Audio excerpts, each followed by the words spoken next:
Voilà, gloire au Seigneur. Donc, nous saluons évidemment tous nos internautes qui nous regardent au travers de la planète Terre. Que Dieu vous bénisse abondamment. Nous saluons particulièrement les Gitans, Amen, de France. Que Dieu vous bénisse abondamment. J'ai eu un temps formidable avec vous, donc, dernièrement, dans la région de Perpignan. Alléluia. Ici, nous sommes au Canada. Ici, nous sommes à Chambly, Québec, rive sud de Montréal. Alléluia. Mais au travers, évidemment, de la planète Terre, eh bien, nous pouvons répandre la parole de Dieu et nous glorifions le Seigneur pour ce grand avantage. Que Dieu en soit béni. Si vous voulez bien, nous allons ouvrir la parole de Dieu dans les psaumes. Nous allons lire un psaume en entier, le tout dernier psaume. Hein, je ne sais pas si vous vous rappelez combien il y a de psaumes. Il y en a 150 et nous allons lire le dernier, donc le psaume 150. Vivre dans la louange, c'est le titre de notre message. Psaume 150. Louez l'Éternel. Louez Dieu dans son sanctuaire, louez-le dans l'étendue où éclate sa puissance, louez-le pour ses hauts faits, louez-le selon l'immensité de sa grandeur, louez-le au son de la trompette, louez-le avec le luth et la harpe, louez-le avec le tambourin et avec des danses. Louez-le avec les instruments à cordes et le chalumeau. Louez-le avec les cymbales sonores. Louez-le avec les cymbales retentissantes. Que tout ce qui respire loue l'Éternel. Louez l'Éternel. Amen. Alléluia. Seigneur, nous voulons te bénir et te glorifier. Nous ne voulons jamais t'abandonner. Nous ne voulons pas nous détourner de toi, Seigneur. Nous ne voulons pas fermer les portes de notre cœur. Nous ne voulons pas éteindre les lumières intérieures. Nous voulons nous offrir en holocauste.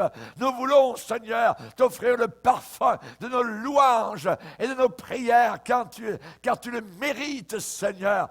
Merci pour le grand sacrifice accompli, fini et achevé à la croix du Calvaire. Nous te demandons ces choses dans le nom puissant, le nom merveilleux, le nom glorieux que nous avons sur nos lèvres et que nous aurons sur nos lèvres et sur notre cœur pour l'éternité, le beau, merveilleux nom de Jésus. Amen et amen. Et tout le peuple dit Amen. On peut s'asseoir, frères et sœurs.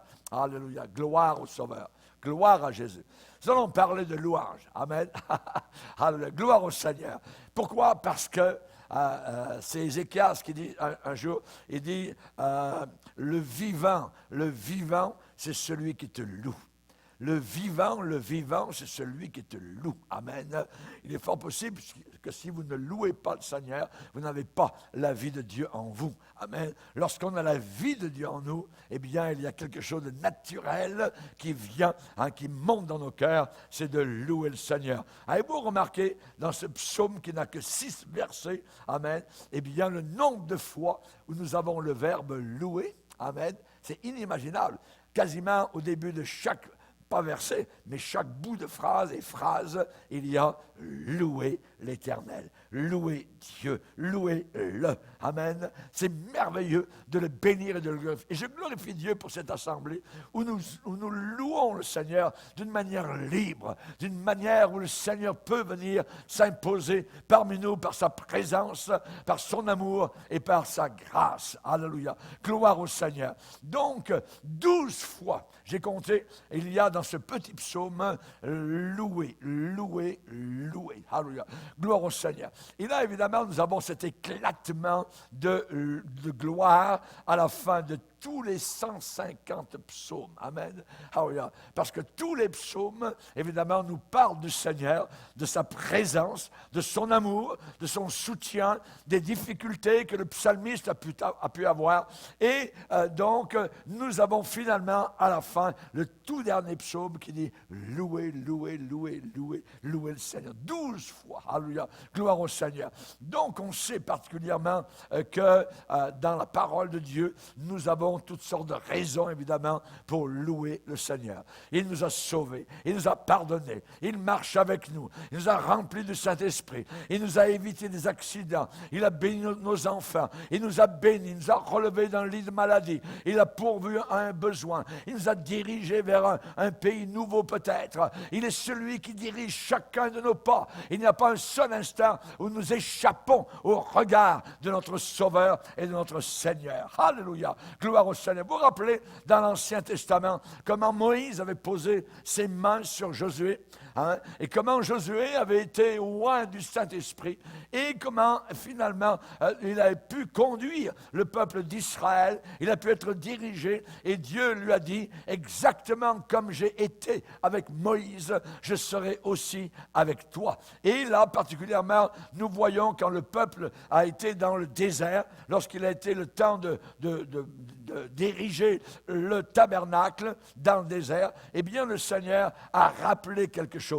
Dans Exode 31, c'est le passage que je cherche, il est dit que l'Éternel parla à Moïse et dit « Sache que j'ai choisi Betsaléel, fils d'Ouri, fils de Our, de la tribu de Juda, je l'ai rempli de l'Esprit de Dieu, de sagesse, d'intelligence et de savoir pour toutes sortes d'ouvrages. » Alléluia. Donc, on voit qu'ici, c'était l'Esprit de Dieu qui était venu sur cet homme pour qu'il soit sage, pour qu'il fasse des inventions, pour qu'il puisse travailler le bois, le fer, l'or, et ainsi de suite.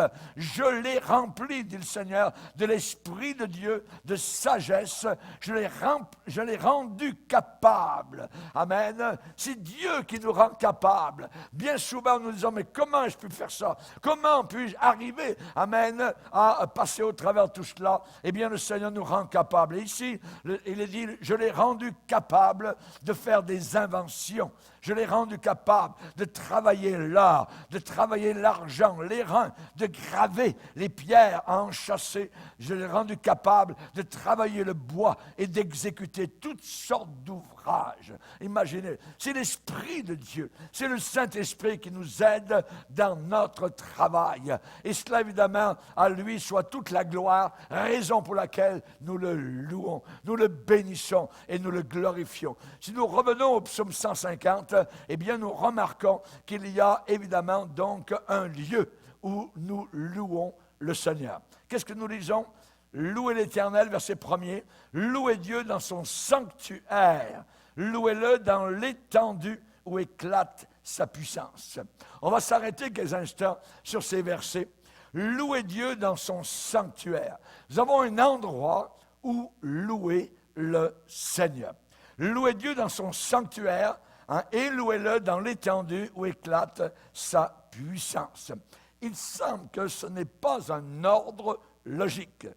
À nous, si nous avions écrit ce psaume, nous aurions dit « Louez Dieu dans l'étendue où éclate sa puissance » et ensuite « Louez-le dans le sanctuaire ». Mais l'ordre est important. Louez-le dans le sanctuaire, premièrement, et ensuite, deuxièmement, vous pourrez le louer dans l'étendue où éclate sa puissance. On va du général au particulier.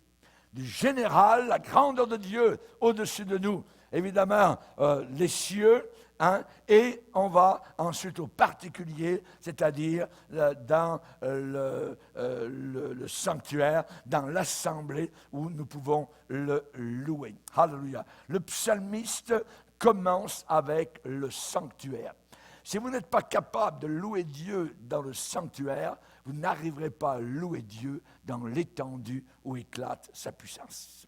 Ça commence ici, dans le sanctuaire. Ça commence ici, dans l'assemblée des justes, où nous ouvrons notre bouche, où nous le bénissons et nous le glorifions. Et là où est le Saint-Esprit, et là est la liberté d'adorer, de glorifier et d'exalter le Seigneur. Si nous n'arrivons pas à trouver Dieu dans le sanctuaire, voyez, si on n'arrive pas à louer Dieu là dans le sanctuaire, nous ne le trouverons pas plus loin.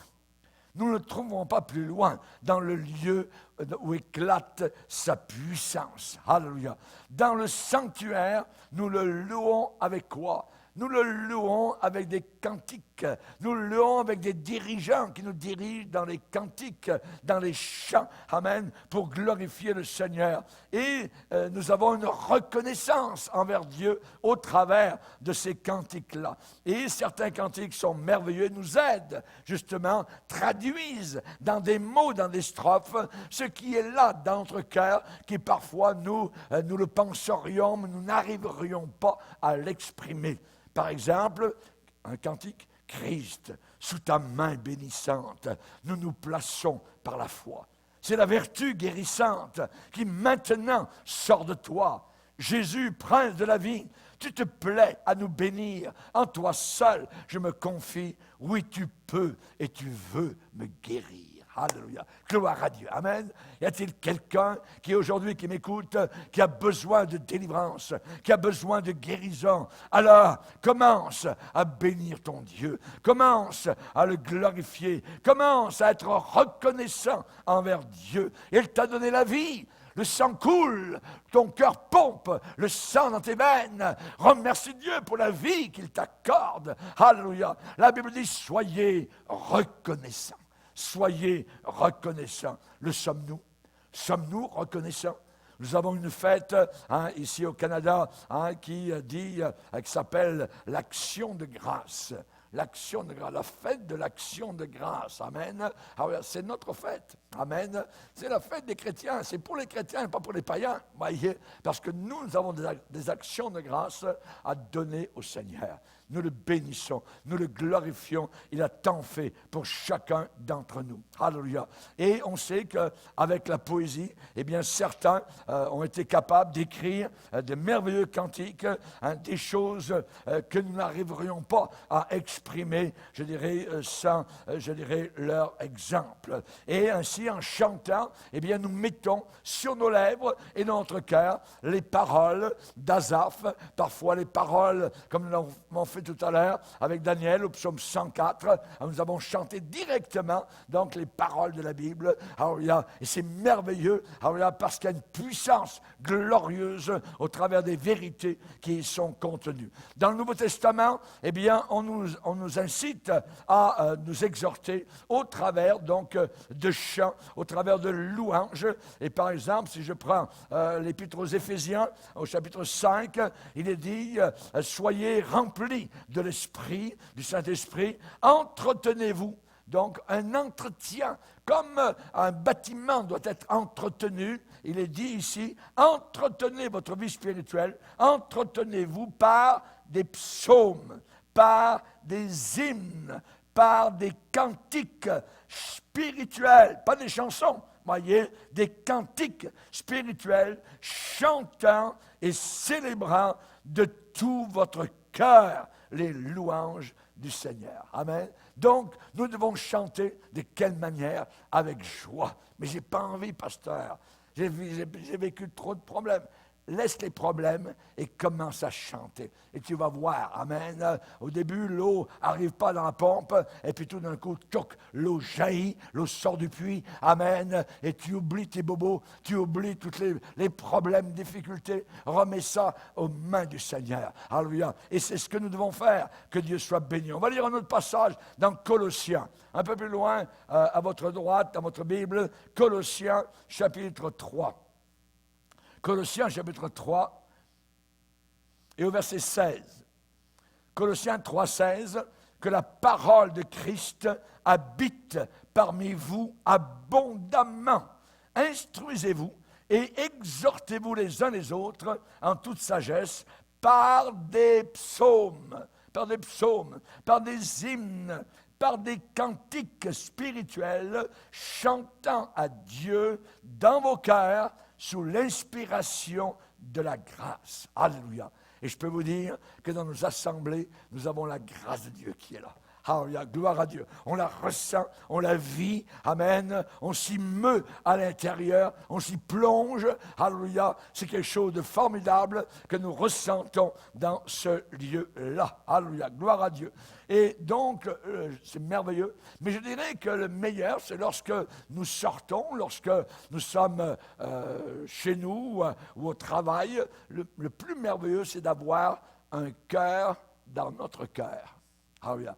Vous avez un petit chant, voyez, qui est là. Alléluia. Et soudain, tiens, c'est un cantique que vous avez chanté quelque part dans l'assemblée avec les chrétiens, et toc, voyez, ou parfois c'est durant la nuit, vous êtes réveillé, et d'un coup, il y a une sorte de chant, voyez, qui est là. C'est quelque chose de merveilleux. C'est l'Esprit de Dieu qui fait remonter à la surface, alléluia, je dirais, les réminiscences d'un culte merveilleux. Vous avez été bénis, alléluia, et ce petit cœur que vous avez dans la tête n'arrive pas, alléluia, vous n'arrivez pas à vous en débarrasser. C'est là, alléluia, et ça chante quasiment tout seul dans votre cœur. C'est l'Esprit de Dieu qui travaille ainsi dans le cœur du chrétien. Merci Seigneur. Alléluia. Je vais vous dire ce qu'un grand homme de Dieu a déclaré, David Livingstone, qui est connu évidemment dans tout le monde chrétien, qui a été missionnaire, et qui a déclaré, ne pas louer le Seigneur c'est le crime capital du peuple de Dieu.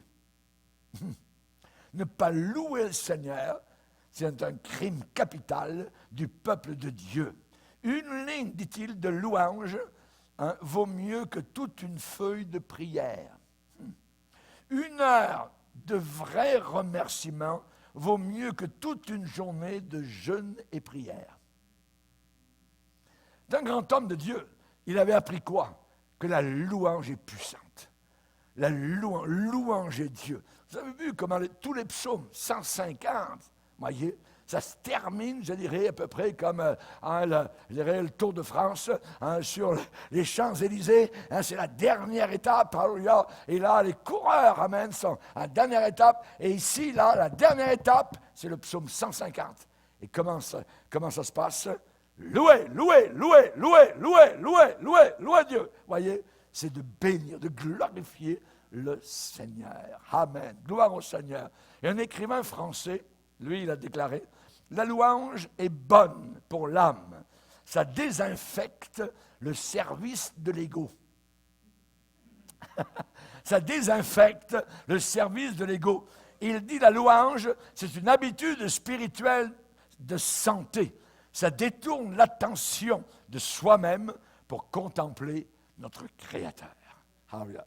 Louer. Ça ne dit pas louer les autres, louer ceci, louer un tel. Non, non. Louer Dieu, louer l'Éternel. Tout est centré vers le Seigneur. Alléluia. Quelqu'un a dit, l'homme qui ne loue pas Dieu est comme une personne qui est dans une pièce, entourée de miroirs, partout des miroirs. Tout ce qu'il peut voir tout autour de lui, c'est une image de lui-même. Mais la louange change ces miroirs en fenêtres, depuis lesquelles cet homme attrape des coups d'œil sur la gloire de Dieu. Merci Seigneur. Nous ne sommes pas là pour nous regarder le nombril, voyez. Nous ne sommes pas là pour nous lamenter. Oh, j'ai tel problème, Non, non, nous sommes là pour louer le Seigneur. Des problèmes, on en aura tant qu'on sera sur la terre. Tant qu'on sera sur la terre.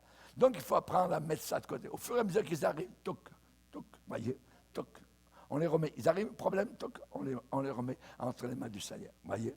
Seigneur, occupe-toi de ça, voyez. Moi, je ne peux pas m'en occuper. Seigneur, tu vas t'en occuper. Remettez tout entre les mains du Seigneur. Alléluia, gloire à Dieu.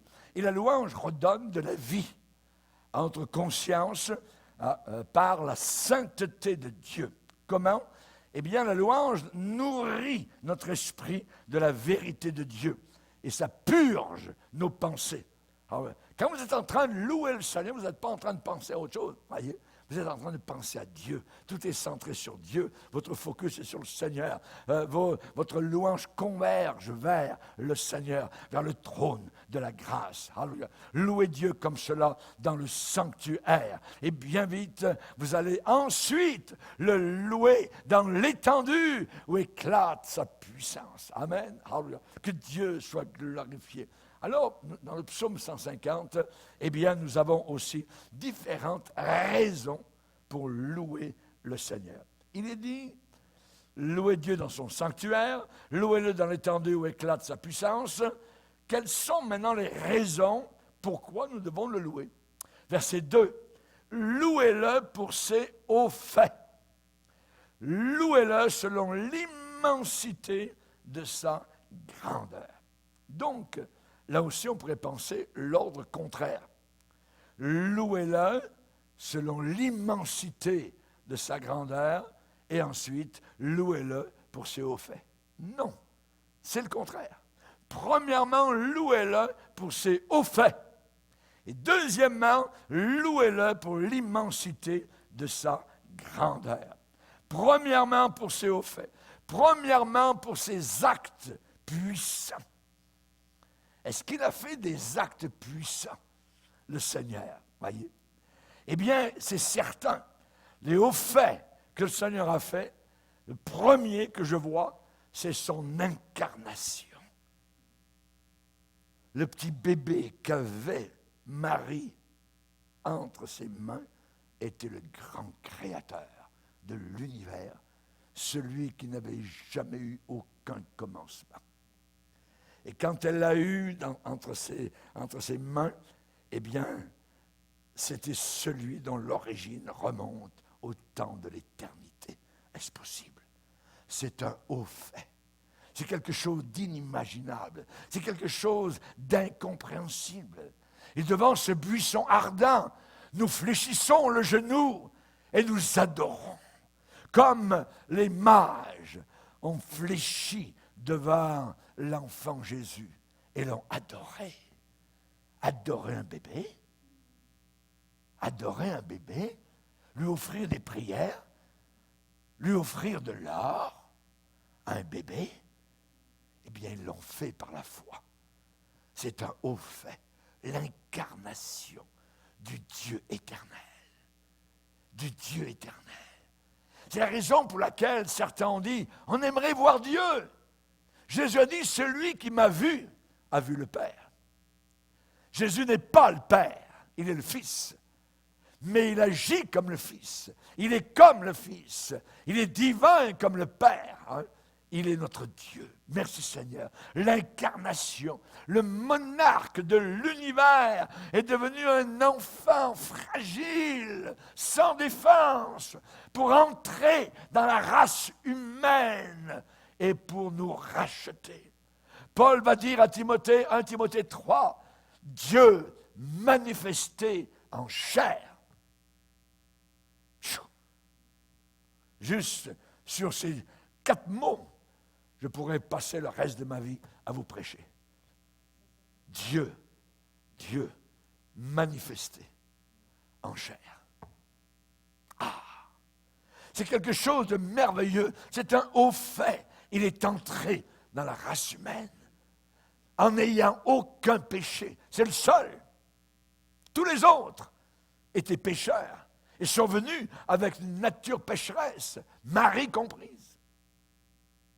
Les hauts faits. Louez-le pour ses hauts faits.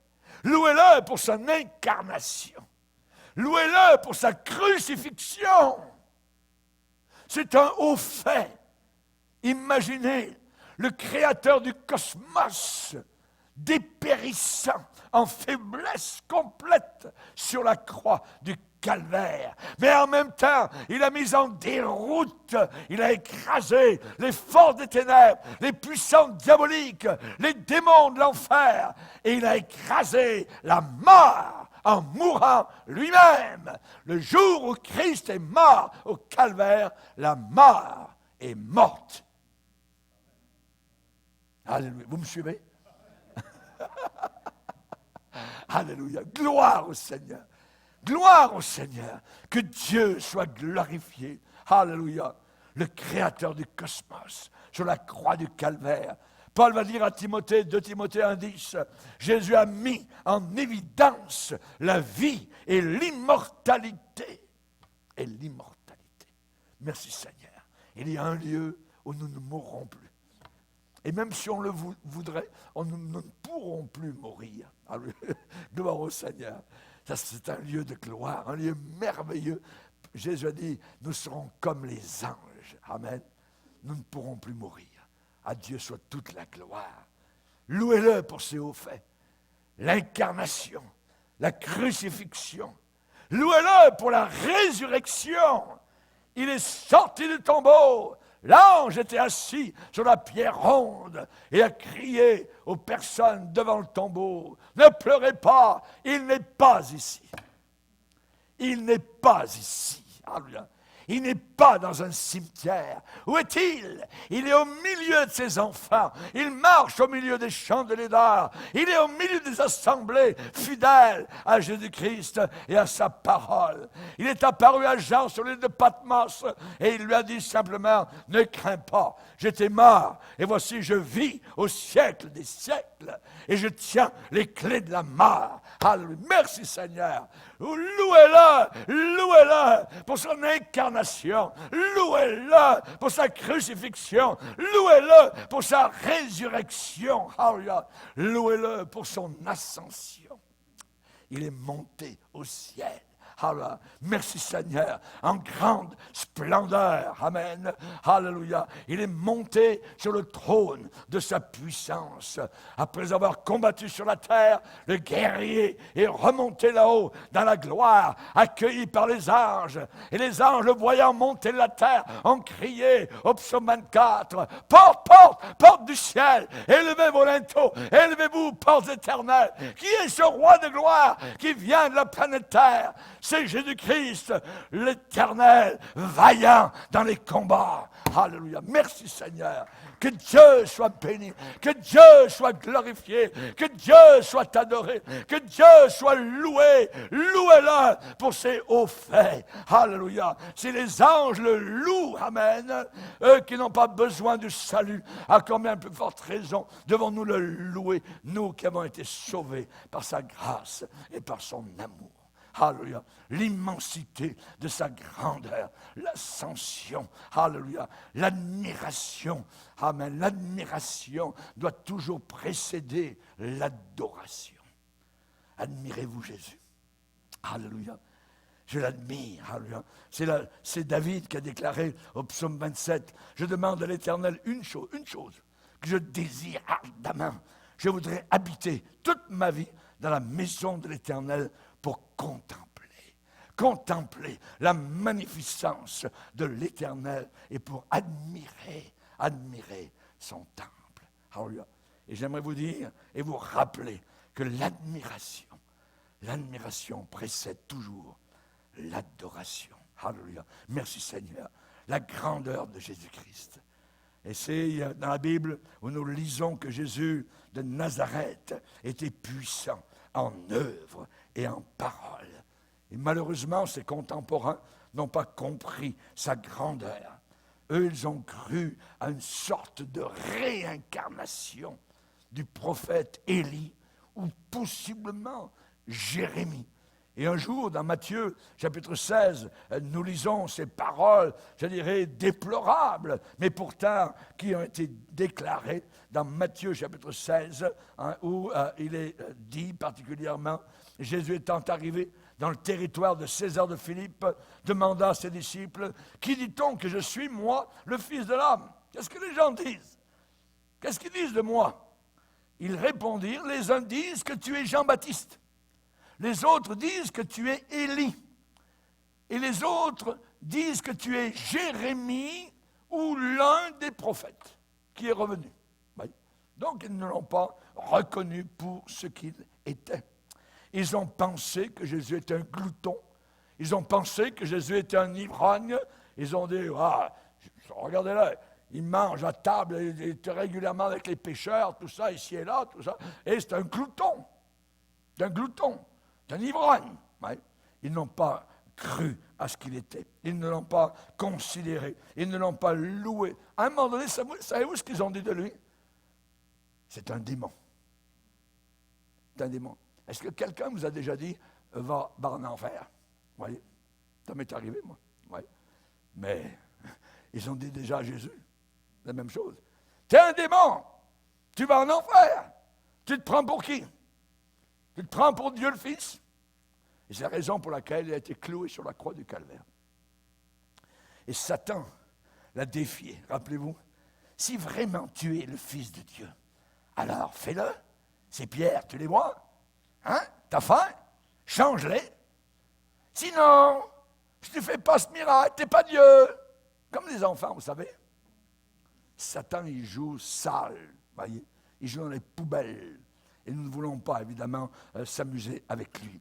Alors, à cette époque-là, eh bien, ils ne l'ont pas considéré. Ils n'ont pas connu sa valeur. La valeur, ils l'ont estimée à 30 pièces d'argent. Abominable. Le créateur de l'univers, le créateur du cosmos, les millions de galaxies qui existent. Les scientifiques disent qu'ils ont cherché, ils pensent que le monde n'a pas de fin. Il n'y a pas de fin. C'est inimaginable. Mais notre Dieu est infini. Il n'a pas de fin. Alléluia. Ce livre, je pourrais vivre 500 ans et je n'arriverai jamais à toucher le fond. Parce que c'est le livre de Dieu. C'est un livre inimaginable. Je pourrais vivre le reste de ma vie avec une seule page de la Bible. Je la déchirerai et je serai nourri tous les jours, pendant des années, juste avec une seule page. Parce que c'est le livre de Dieu. C'est le livre puissant du Seigneur. Ils se sont moqués. Ils se sont agenouillés devant lui. C'est toi, bing bang, ils l'ont frappé, les Juifs ont craché sur lui, vous voyez. Ils n'ont pas réalisé que c'est un jour devant lui que leurs petits genoux allaient fléchir. Tout genou fléchira devant moi, a dit le Seigneur. Alors, pour revenir à notre psaume 150, louez-le pour ses hauts faits. N'oubliez jamais, amen, l'incarnation. N'oubliez jamais la crucifixion. N'oubliez jamais sa résurrection. N'oubliez jamais son ascension dans le ciel. Ce sont des hauts faits. Mais un haut fait que nous n'avons pas encore vu, mais que je crois nous allons vivre, c'est l'enlèvement de l'Église. Louez-le pour l'enlèvement qui s'en vient. Alléluia. En un instant, en un clin d'œil, de deux personnes dans un lit, l'une sera prise, l'autre laissée, abandonnée sur la terre. L'autre, hop, d'un coup, un nouveau corps puissant. Alléluia. Pour l'éternité. Et ainsi, nous serons toujours avec Jésus. Toujours avec le Seigneur. Tout le temps, tout le temps, tout le temps. Alléluia. C'est merveilleux. Alors, avec quel instrument maintenant devons-nous le louer? Alors, il est dit au verset 3, louez-le au son de la trompette. Louez-le au son de la trompette. La trompette, on a un trompettiste dans l'église, amen. Et la trompette a un son particulier. C'est un son de victoire. C'est un son, je dirais, tout à fait différent donc des autres instruments à musique. Et je dirais que dans les moments forts, dans la vie de tout croyant, eh bien, il y a des moments où la trompette est vraiment de mise. Ta ta ta ta ta ta, voyez? Pourquoi? Parce qu'il y a une victoire, parce qu'il y a quelque chose qui a été renversé, parce que vous avez obtenu gain de cause, parce que Dieu a été votre avocat, parce que l'ennemi a reculé et a dû s'enfuir. Alors, saisissez la trompette de la victoire, hallelujah, dans nos heures de joie et de jubilation, dans nos heures de succès, de victoire, de reconnaissance, d'adoration. Mettons la trompette à nos lèvres et faisons une fanfare de louange au Seigneur. Alléluia. Gloire au Seigneur. Que Dieu soit béni. Paul et Silas ont pris leur trompette dans la prison. Amen. À Philippe, rappelez-vous, en pleine nuit, ils ont commencé à louer Dieu. Ils auraient pu se lamenter sur leur sort. Amen. Ils sont venus prêcher l'Évangile et hop, on les a mis en prison. Et qu'est-ce qu'on va faire en prison? Ah, t'es battu. Ah, j'ai mal le côte. Comment est ton dos, Paul? Ah, c'était... Où es-tu? Non, ils n'ont pas fait ça du tout. Pas du tout. Voyez, ils ont élargi leurs lèvres, ils ont pris leur trompette, ils ont commencé à louer le Seigneur. Vous me comprenez? Ils ont loué Dieu en pleine nuit. Alléluia. Paul et Silas sont mis à louer le Seigneur, à le bénir, à chanter des cantiques. Et la prison a été ouverte. Imaginez, Dieu a agi. Dieu, le ciel, a répondu à deux petits hommes là-bas, quelque part, sur la petite planète Terre. Imaginez, c'est tout petit. Lorsque Challenger est allé là-haut, donc quelque part dans les cieux, la NASA l'a envoyé, tout ça. À un moment donné, donc, c'était le plus loin qu'elle pouvait. Après, ils allaient le perdre, ça. Et ils ont, avec des ordinateurs, ils ont fait tourner la caméra de cet instrument là-haut dans le ciel pour prendre une dernière photo de la Terre. Savez-vous comment était la Terre? La photo, il faut bien la regarder, parce que c'est un point d'une aiguille. Vous savez, les petites aiguilles, là où il y a un petit point, c'est tout petit dans l'univers. Et après, Challenger est parti plus loin. Ils l'ont perdu. Et ça a pris, je ne sais pas combien de temps, ça a pris 48 heures, 72 heures avant que la photo arrive depuis là-haut, tout ça. Et la photo, on voyait à peine la petite terre dans l'univers. Et sur ce petit point, dans un petit endroit, une petite prison, 2 petits hommes étaient là, en train de louer le Seigneur. Et le Seigneur a répondu. Le Seigneur a ébranlé la prison et a ouvert les portes. Allez-vous m'expliquer ça? Inexplicable. Inexplicable. Le Dieu que nous servons est merveilleusement attentif à nos louanges. Alléluia. Que Dieu soit béni, lui qui est si grand. Mais ensuite, ça n'arrête pas avec la trompette. Voyez, rappelons-nous qu'à Jéricho est tombé lorsque les trompettes ont été mises à la bouche. Ensuite, il est dit, louez-le avec le luth et la harpe. Oh, là, on tombe dans autre chose.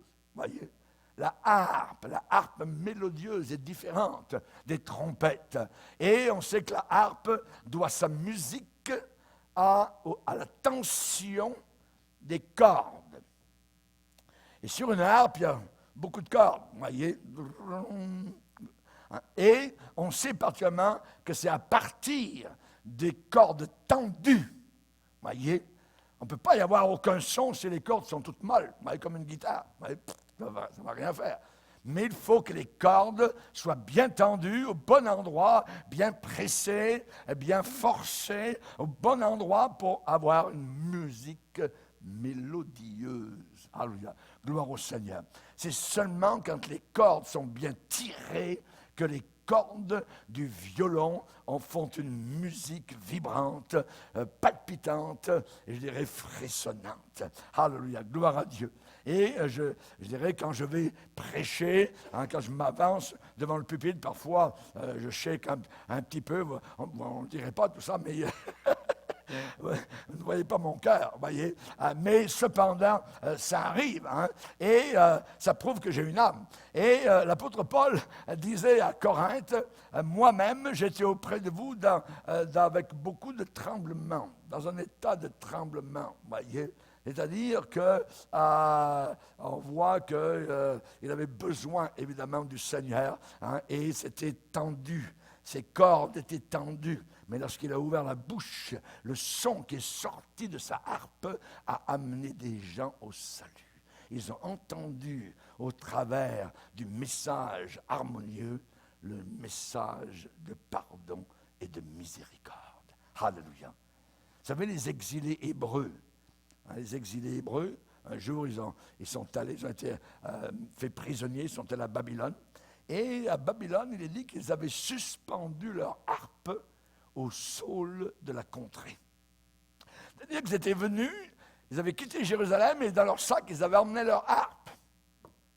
Arrivés à Babylone, ils n'ont pas sorti de leur sac en train de louer Dieu.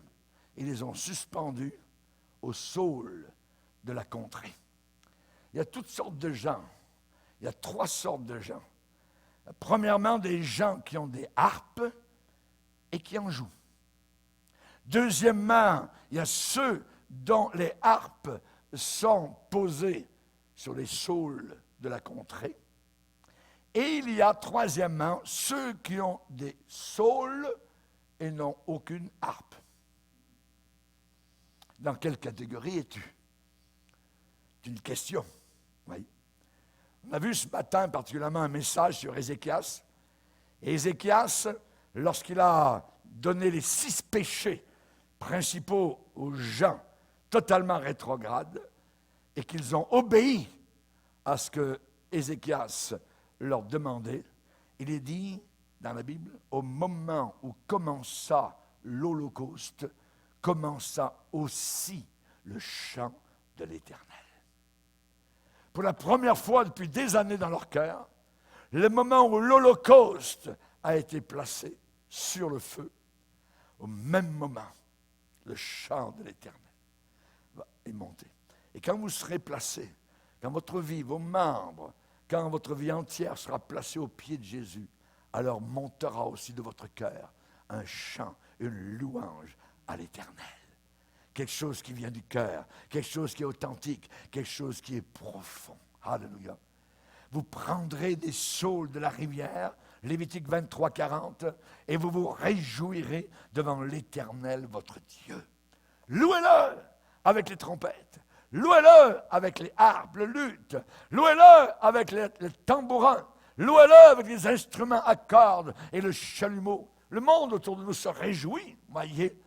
Pourquoi? Parce qu'ils se réjouissent dans leur joie pour essayer d'oublier leur peine. Ils prennent la drogue pour oublier leur misère, l'alcool, ainsi de suite, les femmes, la sexualité, tout cela. Jésus a dit, le monde se réjouira. Le monde se réjouira. Et vous serez pendant un temps dans une certaine tristesse. Mais quand je vais revenir, votre tristesse changera en joie. Alléluia. Merci Seigneur.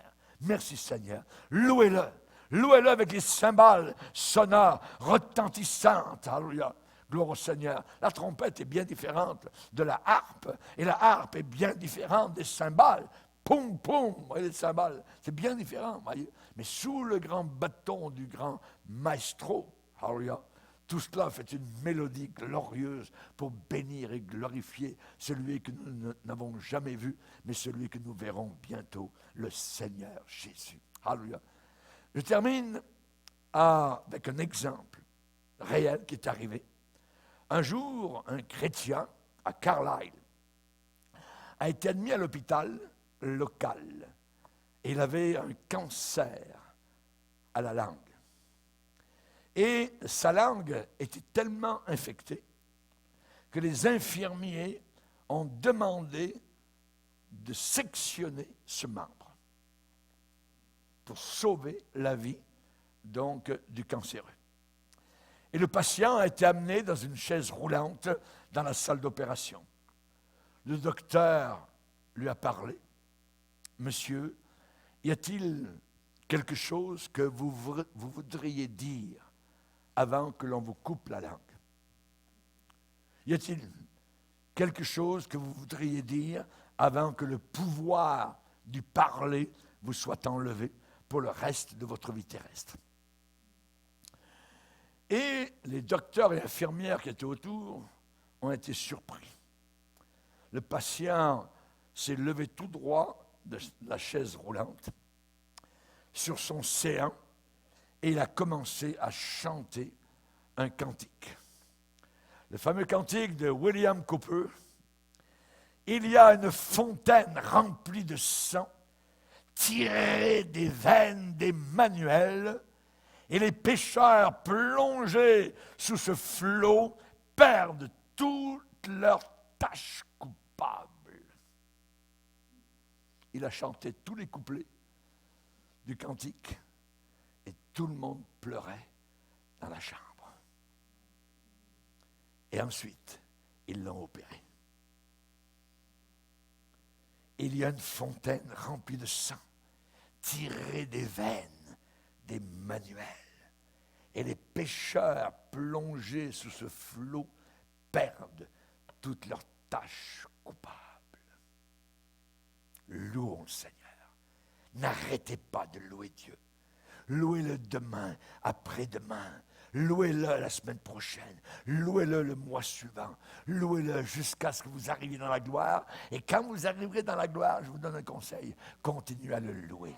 Amen. Levons-nous ensemble devant le Seigneur. Alléluia.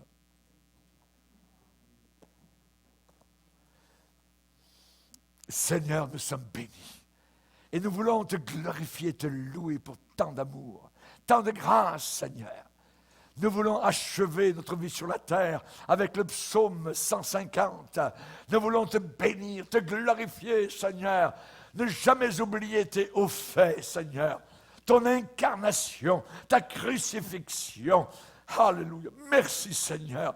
Tout ce que tu as fait pour nous, Seigneur. Nous sommes passés sous le flot de sang, Seigneur, qui a coulé de la croix. Et là, toutes nos tâches pécheresses ont été effacées par ta grâce et par ta puissance. Oh Jésus, nous sommes reconnaissants et nous voulons te chanter, te louer encore et encore et encore et encore. Merci Seigneur, au nom de Jésus. Amen. Et tout le peuple dit Amen. Amen. Gloire à Dieu. Amen.